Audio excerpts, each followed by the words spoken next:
Hello friends, स्वागत है आप सभी का हमारे एसटीज की यूट्यूब चैनल पर। और आज हम लोग फिजिकल केमिस्ट्री में इलेक्ट्रोकेमिस्ट्री जो सेकंड है, इसका जो सेकंड पार्ट है उसको आज हम लोग स्टार्ट करेंगे। और ये बीएससी सेकेंड ईयर का क्या है, हमारा केमिस्ट्री चल रहा है बीएससी सेकेंड ईयर का। और उसमें हमारा चैप्टर चल रहा है क्या, मतलब आज स्टार्ट होगा इलेक्ट्रोकेमिस्ट्री जो फिजिकल केमिस्ट्री के अंडर में आता है। ठीक है, आज इसी के बारे में पढ़ना है। तो इसके बारे में आज हमको एक टॉपिक के ऊपर डिस्कस करना है जिसका नाम है गैल्वेनिक सेल। गैल्वेनिक सेल, इसको क्या करना है, हमको पढ़ना है। इस गैल्वेनिक सेल के बारे में पढ़ना है, इसका कंस्ट्रक्शन के बारे में पढ़ना है, इसके वर्क के बारे में पढ़ना है, और इसका कहाँ यूजेस होते हैं वो सारी चीज़ों को आज क्या करना है, हमको देखना है। ठीक है, तो देखिए ये गैल्वेनिक सेल होती क्या है। बेसिकली ये गैल्वेनिक सेल जो होती है वह केमिकल एनर्जी को किस में बदल देती है, इलेक्ट्रिकल एनर्जी में। इलेक्ट्रिकल एनर्जी में क्या करती है, बदल देती है। तो गैल्वेनिक सेल का मेन जो फंक्शन होता है वो क्या करता है, केमिकल एनर्जी को इलेक्ट्रिकल एनर्जी में कन्वर्ट कर देता है। क्या मतलब होता है, मतलब ये है कि हम क्या करेंगे, कहीं कुछ केमिकल रिएक्शन करवाएंगे किसी चीज में, किसी प्रोसेस से, और किसी प्रोसेस से केमिकल रिएक्शन करने के बाद से उसकी जो एनर्जी निकलेगी वहां से, उस एनर्जी का यूज हम लोग इलेक्ट्रिकल एनर्जी में करने वाले हैं। ठीक है, यानी केमिकल के द्वारा कुछ हम लोग क्या करेंगे, एनर्जी को जनरेट करेंगे,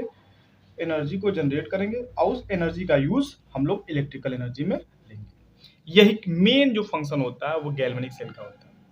ठीक है, इसका काम ही होता है कि कहीं केमिकल रिएक्शन कुछ होगा और उस केमिकल रिएक्शन से कुछ एनर्जी रिलीज होगी, और उस एनर्जी का यूज हम लोग क्या करेंगे, इलेक्ट्रिकल एनर्जी में कन्वर्ट करने वाले हैं।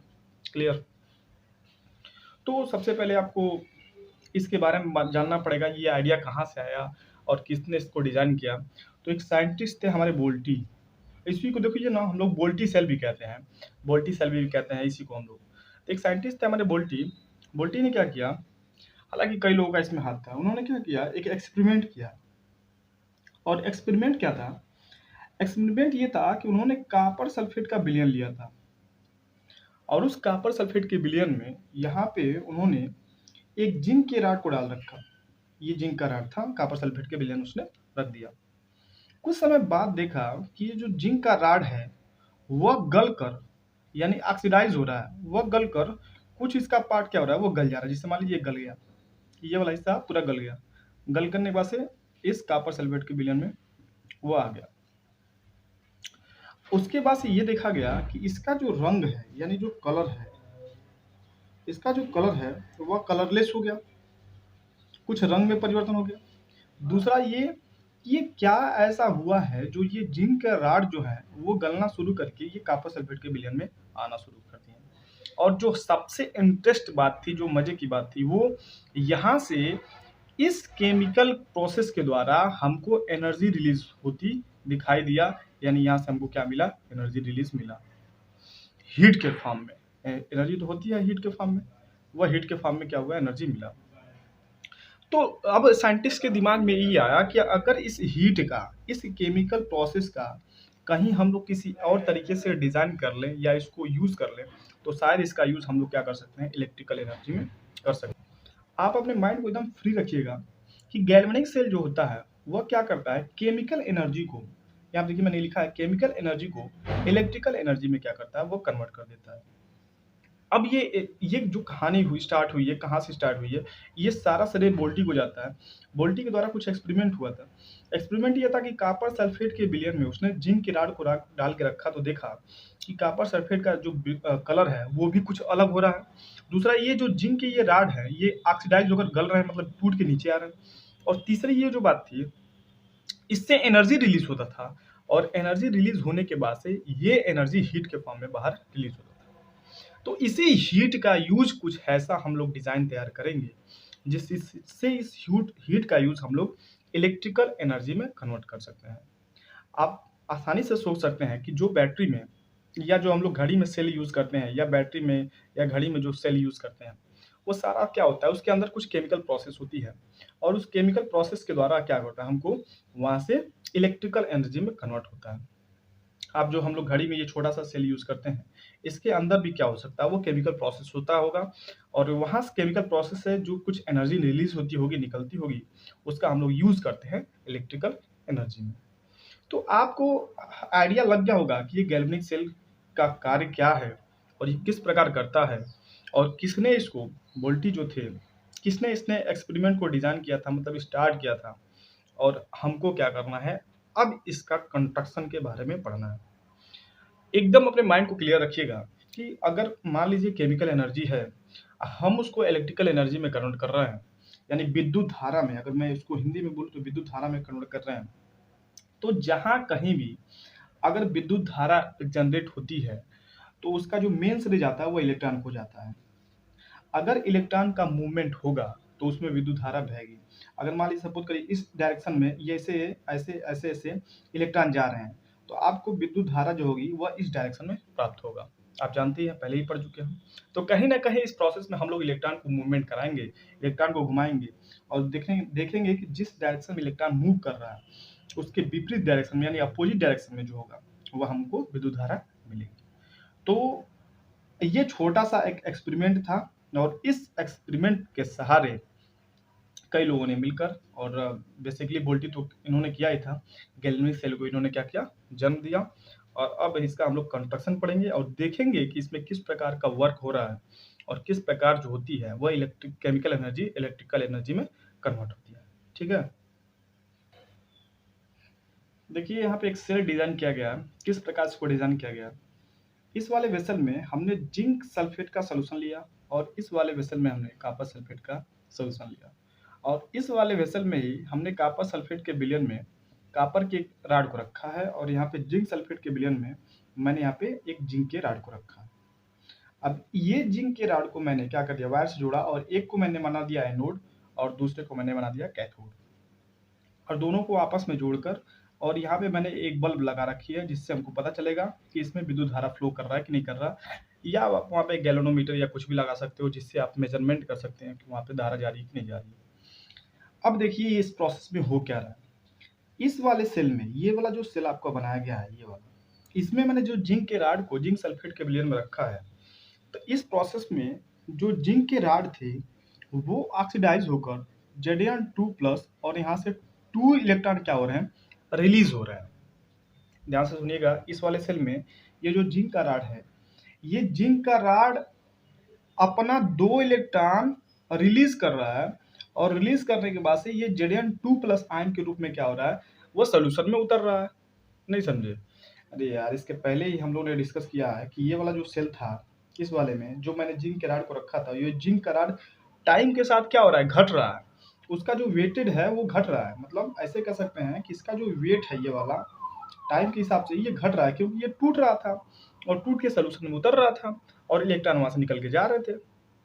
अच्छा, इस वाले प्रोसेस में क्या हो रहा है, इस वाले प्रोसेस में कॉपर सल्फेट जो ब्रेक होगा कॉपर 2+ और SO4 2- में, ये कॉपर 2+, ये 2 इलेक्ट्रॉन को एक्सेप्ट करके कॉपर में क्या हो रहा है, कन्वर्ट हो रहा है। तो उस चीज को मैं यहाँ पे लिख दूंगा, कॉपर 2+ ये 2 इलेक्ट्रॉन को एक्सेप्ट करके कॉपर सॉलिड का क्या कर रहा है, वो फॉर्मेशन कर रहा है।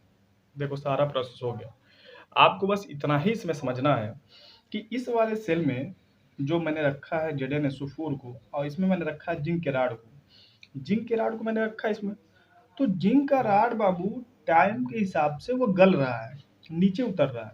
तो Zn जो है वो Zn2+ में कन्वर्ट हो रहा है, और वो 2 इलेक्ट्रॉन को क्या कर रहा है, 2 इलेक्ट्रॉन को रिलीज कर रहा है। ठीक है, अब वो इलेक्ट्रॉन जो है, वो इलेक्ट्रॉन इस राड से होते होते, इस राड से होते होते इस डायरेक्शन में वो इलेक्ट्रॉन क्या कर रहे हैं, मूव कर रहे हैं। और जब इस डायरेक्शन में इलेक्ट्रॉन मूव कर रहे हैं तो आप समझ सकते हैं, वही 2 इलेक्ट्रॉन जब यहाँ से उतर के आ रहे हैं ना, तो ये कॉपर सल्फेट से जो कॉपर 2+ निकला है, वह 2 इलेक्ट्रॉनों को एक्सेप्ट करके कॉपर पे क्या हो रहा है, वेरिएट हो रहा है। और देखो ये पूरा एक सर्किट डायग्राम बन गया, और इलेक्ट्रॉन का इस डायरेक्शन में मूवमेंट होना शुरू कर दिया, इलेक्ट्रॉन का इस डायरेक्शन में मूवमेंट शुरू कर दिया, तो आपको क्या होगी, विद्युत धारा इस डायरेक्शन में मिलना शुरू कर जाएगा। ठीक है, अच्छा, ये साल्ट ब्रिज का काम क्या होता है, जिसमें मैंने KCl का पेस्ट भर रखा है। ये साल्ट ब्रिज जो होता है वो Zn जो 2+ यहाँ पे जो Zn 2+ की मात्रा बढ़ रही है, उसको ये जो Cl है वो मिल के क्या करेगा, न्यूट्रल करेगा। Cl माइनस यहाँ से आएगा, Cl माइनस, और Cl minus Zn2 plus react करके और क्या बनाएगा, ये ZnCl2 बनाएगा और उसको क्या करेगा, नीचे अवक्षेपित करेगा। सेम प्रोसेस में ये जो K होगा वो SO4 को क्या करेगा, न्यूट्रल करके और इस सोल्यूशन में नीचे क्या करेगा, उसको बैठाएगा। तो ये एक प्रोसेस था जिस प्रोसेस पे हमने देखा कि जो गैल्वेनिक सेल होती है वह केमिकल एनर्जी को इलेक्ट्रिकल एनर्जी में क्या करती है, वो कन्वर्ट कर देती है। तो आप आसानी से, अगर नोट्स आपने डाउनलोड किया होगा जो चैनल पे है, अगर उसको आप एक बार अच्छे से देख लेंगे तो आपको सारा चीज़ क्या हो जाएगा, क्लियर हो जाएगा और समझ में भी आ जाएगा। अब आपके दिमाग में चल रहा होगा, मुझे पता है कि सर यहाँ पे कैसे आपको पता चला कि ये जिंक जो है वो ऑक्सीडाइज हो रहा है और यहाँ पे जो कॉपर है वो रिड्यूस हो रहा है। क्योंकि जब आप इलेक्ट्रोकेमिकल सीरीज जब पढ़ेंगे, विद्युत रासायनिक श्रेणी जो पढ़ाएंगे, उसमें जो ये जो जिंक होता है, जिंक का ऑक्सीडाइज होने की टेंडेंसी बहुत अधिक होती है, मतलब इसको इलेक्ट्रॉन देने में, मतलब ये कॉपर से बहुत अधिक है, ठीक है। तो ये इलेक्ट्रॉन देगा और ये एक्सेप्ट करेगा। तो ओवरऑल इस पूरे सेल में अगर हम बात करें तो मान लीजिए इसको इक्वेशन 1 हाफ रिएक्शन और इसको इक्वेशन 2 हाफ रिएक्शन करेंगे, तो इन दोनों इक्वेशन को अगर आप जोड़ते हो तो देखो, दो इलेक्ट्रॉन से दो इलेक्ट्रॉन तो अब कैंसिल हो जाएगा, दो इलेक्ट्रॉन से दो इलेक्ट्रॉन कैंसिल हो जाएगा। तो यहाँ पे अब जो है Zn, मान इन दोनों को जोड़ देते हैं तो Zn copper 2 plus is converted to Zn 2 plus और ये कॉपर सॉलिड। ये देखिए एक पूरा होल रिएक्शन हो रहा है और इसी रिएक्शन को हम लोग बोलते हैं रेडॉक्स रिएक्शन। तो ओवरऑल किसी भी गैल्वेनिक सेल में एक रेडॉक्स रिएक्शन होता है और उस रेडॉक्स रिएक्शन के ही सहारे उस सेल में क्या होती है, विद्युत धारा फ्लो होती है, ठीक है। देखिए इसको याद करने का भी एक तरीका होता है, याद करने का तरीका होता है लोन, LON, लोन। लोन का मतलब ये लेफ्ट सेल होता है, लेफ्ट सेल में ऑक्सीडेशन होता है, उसको एनोड कहते हैं और एनोड पे नेगेटिव चार्ज होता है। तो आप आसानी से क्या कर सकते हो, इस वाले सेल के बारे में पढ़ सकते हो। ये लेफ्ट में है, लेफ्ट में ऑक्सीडेशन हो रहा है, बिल्कुल ये ऑक्सीडेशन हो रहा है। ये एनोड है, एनोड है, आइनोड पे कौन सा चार्ज होता है, नेगेटिव चार्ज होता है। तो इसके अपोजिट आप इसको क्या कर सकते हो, कैथोड बोल सकते हो, कैथोड पे पॉजिटिव चार्ज होता है और ये राइट साइड का होता है, ठीक है। तो ये था गैल्वेनिक सेल। हल्का सा मैं आपको एक बार हल्का सा रिवाइज करवा देता हूँ ताकि आपका क्या हो जाए, वो और अच्छे से क्लियर हो जाए, ठीक है। तो हम लोगों ने गैल्वेनिक सेल के बारे में देखा था। तो इसका काम क्या होता है कि केमिकल एनर्जी को ये क्या करता है, इलेक्ट्रिकल एनर्जी में कन्वर्ट करता है, ठीक है। इसमें दो ऐसे सेल होते हैं और दोनों आपस में क्या होते हैं, एक एक को हम लोग एनोड से और ये वाले को कैथोड से जोड़कर इसी वायर से इसको जोड़ देते हैं और बीच में हम लोग क्या करते हैं, इसको साल्ट ब्रिज लगा देते हैं। इस वाले में ZnSO4 विलियन रहता है, सोल्यूशन रहता है, और इस वाले में कॉपर SO4 यानी कॉपर सल्फेट रहता है। यहाँ पे ये कॉपर का रॉड और यहाँ पे ये जिंक का रॉड। तो जिंक क्या करता है, सबसे पहले Zn जो होता है वो Zn2 प्लस में ऑक्सीडाइज होता है, वो दो इलेक्ट्रॉन को रिलीज करता है। सेम एज इट, कॉपर जो 2 प्लस है ये दो इलेक्ट्रॉन को एक्सेप्ट करेगा और क्या बना देगा, कॉपर बनाएगा। इन दोनों को जोड़ेंगे, इससे कैंसिल, जो Zn होगा वो copper 2 plus is converted to Zn2 plus और ये कॉपर।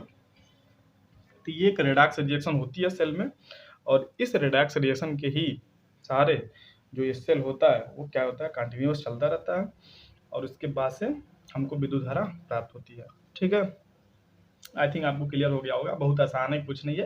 पहले वाले में ZnSO4 रख लीजिए, जिंक के रॉड को डाल दीजिए, दूसरे वाले में कॉपर सल्फेट को रखिए, कॉपर को रॉड को डाल दीजिए, इन दोनों को वायर से कनेक्ट कर दीजिए, यहाँ पे एक साल्ट ब्रिज जोड़ दीजिए, साल्ट ब्रिज दोनों को कनेक्ट करके रखेगा, इसको जोड़ के रखेगा और जोड़ के रखेगा। उसके बाद से आप इसको जब देखेंगे तो इलेक्ट्रॉन का मूवमेंट इस डायरेक्शन में होगा, इलेक्ट्रॉन का मूवमेंट अगर इस डायरेक्शन में होता तो विद्युत धारा हमको क्या होगी, इस डायरेक्शन में मिलेगी, ठीक है। इसको रिप्रेजेंट कैसे करते हैं, इसको रिप्रेजेंट करने का जो तरीका होता है, देखिए ये जो Zn होता है वो Zn2 प्लस में कन्वर्ट हो रहा है, Zn जो है वो Zn2 प्लस में कन्वर्ट हो रहा है।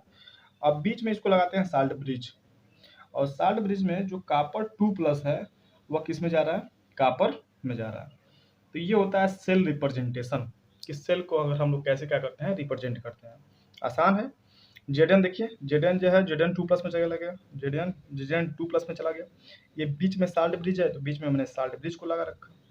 कॉपर 2 प्लस जो है वो कॉपर में चला गया तो कॉपर 2 प्लस कॉपर में चला गया।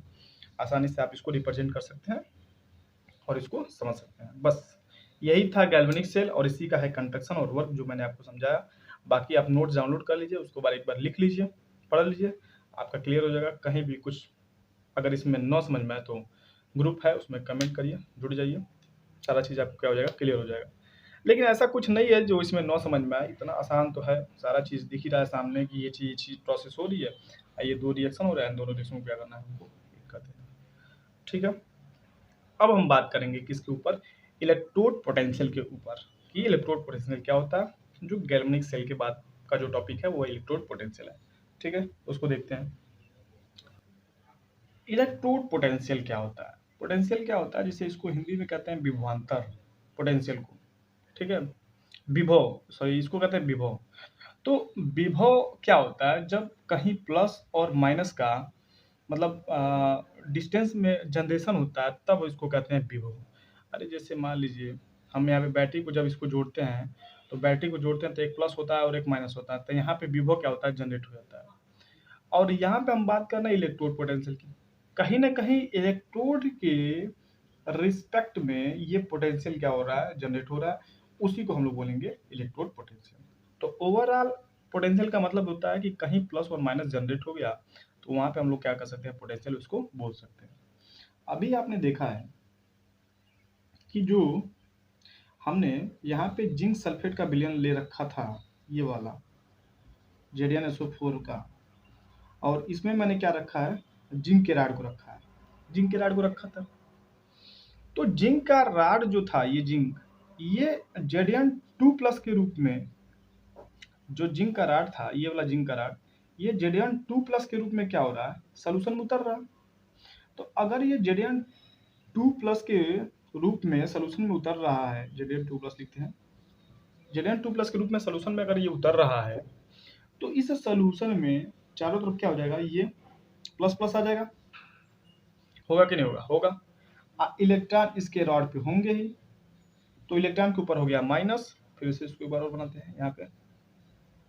यहाँ पे मैंने रखा ये जिंक के राड को, और जिंक के राड ने Zn2+ सोल्यूशन में दिया।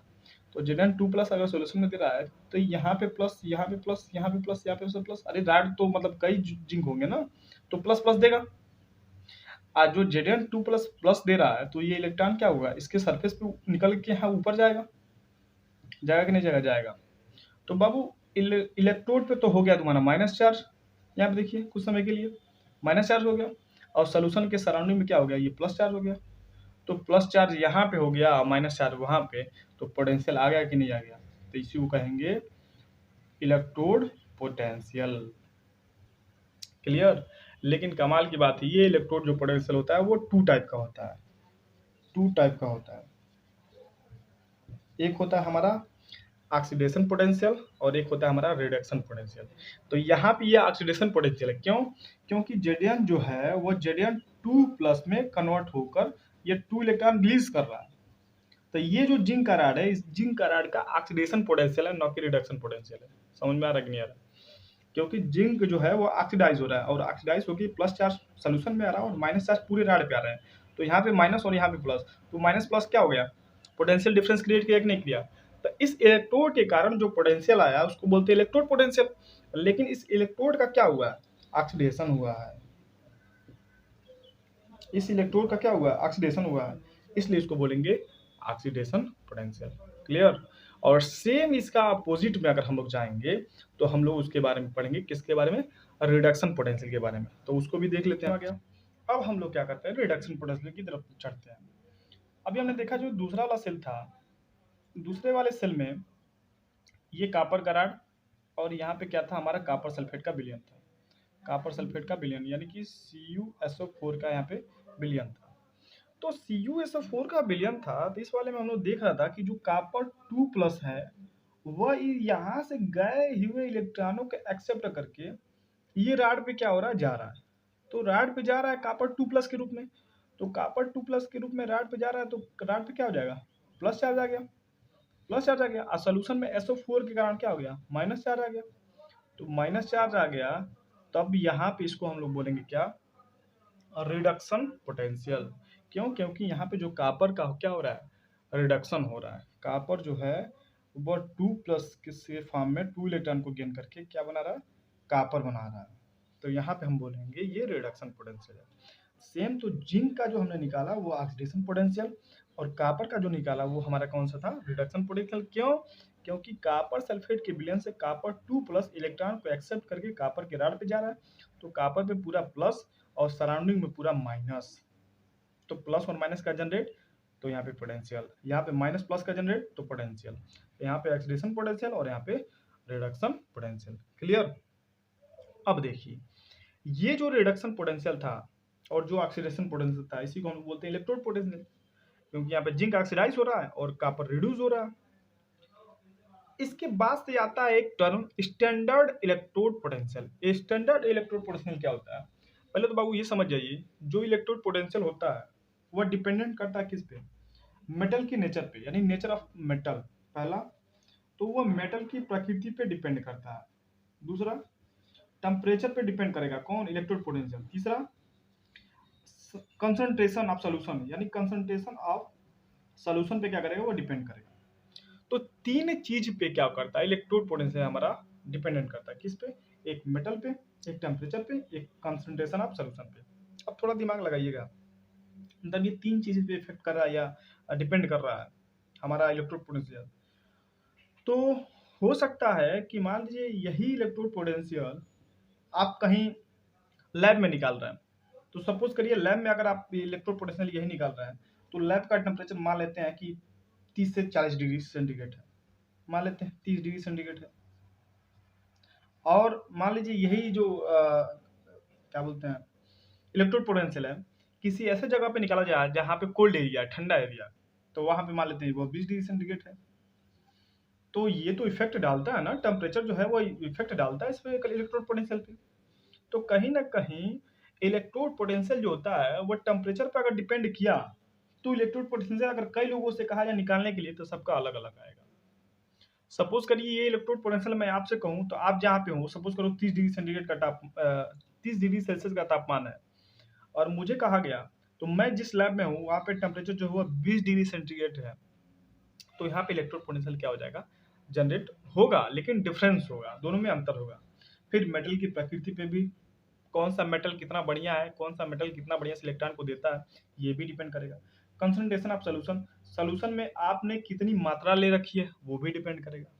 तो इन चीज़ों को फिक्स करने के लिए हमने क्या करा है, इन चीज़ों को हमने फिक्स कर दिया जाए, तो जो इलेक्ट्रोड पोटेंशियल आएगा वो स्टैंडर्ड इलेक्ट्रोड पोटेंशियल आएगा। तो स्टैंडर्ड इलेक्ट्रोड पोटेंशियल को कैसे अगर डिफाइन करना हो, तो स्टैंडर्ड इलेक्ट्रोड पोटेंशियल को डिफाइन करने के लिए हमें क्या करना पड़ेगा, हमें टेम्परेचर को फिक्स करना पड़ेगा। तो टेम्परेचर को फिक्स कर दीजिए, कितना, 25 डिग्री सेंटीग्रेड पे, और जो आपका सोल्यूशन है उसकी जो सांद्रता लेनी है आप उसको 1 मोलार ले लीजिए। तो यहाँ पे 25 डिग्री सेंटीग्रेड पे और 1 मोलर की सांद्रता पे, मोलरता जिसे आप कहते हैं, 1 मोलर की सांद्रता पे अगर इलेक्ट्रोड पोटेंशियल निकाला जाता है, तो उसी को हम बोलेंगे स्टैंडर्ड इलेक्ट्रोड पोटेंशियल। समझ में आ रहा है? इसी को बोलेंगे स्टैंडर्ड इलेक्ट्रोड पोटेंशियल। और स्टैंडर्ड इलेक्ट्रोड पोटेंशियल को हम लोग ई नॉट से रिप्रेजेंट करते हैं, और इलेक्ट्रोड पोटेंशियल को हम लोग ई से रिप्रेजेंट करते हैं, ई से। क्लियर? तो इलेक्ट्रोड पोटेंशियल आपका हमारा हो, इलेक्ट्रोड पोटेंशियल आपका हो जाएगा ई से रिप्रेजेंट करना है, और आपको इलेक्ट्रोड पोटेंशियल जो होगा, स्टैंडर्ड इलेक्ट्रोड पोटेंशियल जो होगा, उसको ई नॉट से रिप्रेजेंट करना है। ठीक है, आप ये चीज़ समझ गए कि इलेक्ट्रोड पोटेंशियल क्या होता है। दो टाइप के होते हैं, एक होता है ऑक्सीडेशन इलेक्ट्रोड पोटेंशियल और एक होता है रिडक्शन इलेक्ट्रोड पोटेंशियल। अच्छा, फिर हमने देखा कि स्टैंडर्ड इलेक्ट्रोड पोटेंशियल क्या होता है। स्टैंडर्ड इलेक्ट्रोड पोटेंशियल वो पोटेंशियल होता है जो टेम्परेचर को अगर फिक्स कर दिया जाए और सोल्यूशन को फिक्स कर दिया जाए, तब जो इलेक्ट्रोड पोटेंशियल आप मेजरमेंट करते हो उसी को बोलते हैं स्टैंडर्ड इलेक्ट्रोड पोटेंशियल। क्लियर? अच्छा, इलेक्ट्रोड पोटेंशियल जो होता है, मान लीजिए यहाँ पे मैंने लिखा ए जो है वह ए कन्वर्ट में होगा, ये तुम्हारा इलेक्ट्रोड पोटेंशियल होगा। यहाँ पे मैंने क्या किया, इसी को ए प्लस से ए प्लस में ए में लिखा है, ये भी हमारा इलेक्ट्रोड पोटेंशियल है। लेकिन ध्यान दीजिए ये हमारा ऑक्सीडेशन इलेक्ट्रोड पोटेंशियल है और ये हमारा रिडक्शन इलेक्ट्रोड पोटेंशियल है। मान लेते हैं कि यहाँ पे ए जो है वह ए नॉट में ए प्लस में कन्वर्ट हुआ, तो इसका इलेक्ट्रोड पोटेंशियल एक्स है, और ए प्लस जो वाई में ये में कन्वर्ट हुआ, इसका इलेक्ट्रोड पोटेंशियल वाई है। तो मेरे कहने का मतलब सीधा सा यही है कि अगर आपको ऑक्सीडेशन इलेक्ट्रोड पोटेंशियल दिया है, ऑक्सीडेशन इलेक्ट्रोड पोटेंशियल आपको दिया है, अगर आपको उसको रिडक्शन इलेक्ट्रोड पोटेंशियल में कन्वर्ट करना है तो आप सीधा सा उसके आगे माइनस लगा दीजिएगा, आपका क्या हो जाएगा, इलेक्ट्रोड रिडक्शन इलेक्ट्रोड पोटेंशियल आपका पता चल जाएगा। तो कहने का मतलब ये कि अगर ऑक्सीडेशन इलेक्ट्रोड पोटेंशियल है और रिडक्शन इलेक्ट्रोड पोटेंशियल है, दोनों को आपस में चेंज करना है तो केवल माइनस का साइन आप लगा देंगे तो आप क्या हो जाएगा, आपका चेंज हो जाएगा। सपोज करिए कुछ समय के लिए मान लेते हैं कि आपको कोई इलेक्ट्रोड पोटेंशियल दिया है और वो ऑक्सीडेशन इलेक्ट्रोड पोटेंशियल दिया है कितना, माइनस एक्स दिया है ऑक्सीडेशन इलेक्ट्रोड पोटेंशियल, आपको रिडक्शन इलेक्ट्रोड पोटेंशियल चाहिए तो आप यहाँ पे क्या करिए, माइनस से मल्टीप्लाई कर देंगे तो ये हो जाएगा आपका यक्स। तो इलेक्ट्रोड पोटेंशियल को या ऑक्सीडेशन हो या रिडक्शन हो, दोनों को आपस में चेंज करना है, आप माइनस से मल्टीप्लाई कर दीजिए, आपका क्या हो जाएगा, क्लियर हो जाएगा। तो आज हमने देखा कि गैल्वेनिक सेल क्या होता है, गैल्वेनिक सेल के बारे में देखा, और हमने देखा इलेक्ट्रोड पोटेंशियल के बारे में, और फिर देखा कि स्टैंडर्ड इलेक्ट्रोड पोटेंशियल क्या होता है। स्टैंडर्ड इलेक्ट्रोड पोटेंशियल इसे ई से रिप्रेजेंट करते हैं और इसे ई नॉट से रिप्रेजेंट करते हैं, ठीक है। गैल्वेनिक सेल का क्या काम होता है, ये केमिकल एनर्जी को कन्वर्ट करता है इलेक्ट्रिकल एनर्जी में। और इलेक्ट्रोड पोटेंशियल जो होता है वो दो टाइप के होते हैं, एक ऑक्सीडेशन इलेक्ट्रोड पोटेंशियल और एक होता है रिडक्शन इलेक्ट्रोड पोटेंशियल, आपको समझा ही दिया मैंने। स्टैंडर्ड इलेक्ट्रोड पोटेंशियल क्या होता है कि ऐसा पोटेंशियल जो 1 मोल सॉल्यूशन के और 25 डिग्री सेल्सियस पे मेजरमेंट किया गया इलेक्ट्रोड पोटेंशियल जो होगा वही आपका क्या कहलाएगा, स्टैंडर्ड इलेक्ट्रोड पोटेंशियल कहलाएगा। आई होप आपको ये सारा चीज़ क्लियर हो गया होगा, और आगे हम डिस्कस करेंगे अब नस्ट इक्वेशन के बारे में। तब तक के लिए टेक केयर, बाय बाय। हाँ एक चीज़ और, नोट्स आप डाउनलोड कर लीजिएगा, चैनल पे पड़ा हुआ है BSc सेकेंड ईयर का नोट्स, फिजिकल केमिस्ट्री इनऑर्गेनिक और ऑर्गेनिक सबका रखा गया, आप उसको क्या करिए, डाउनलोड कर लीजिए, और वहाँ से अगर आप उसको लिख लेते हैं, लिख के एक बार पढ़ लेंगे और फिर यहाँ पे थोड़ा बहुत आपको डायरेक्शन मिल जाता है, उस डायरेक्शन को आप हिंट कर लेंगे तो आपको सारा चीज़ क्या हो जाएगा, एकदम क्लियर हो जाएगा। मिलते हैं नए वीडियो में, तब तक के लिए टेक केयर, बाय बाय।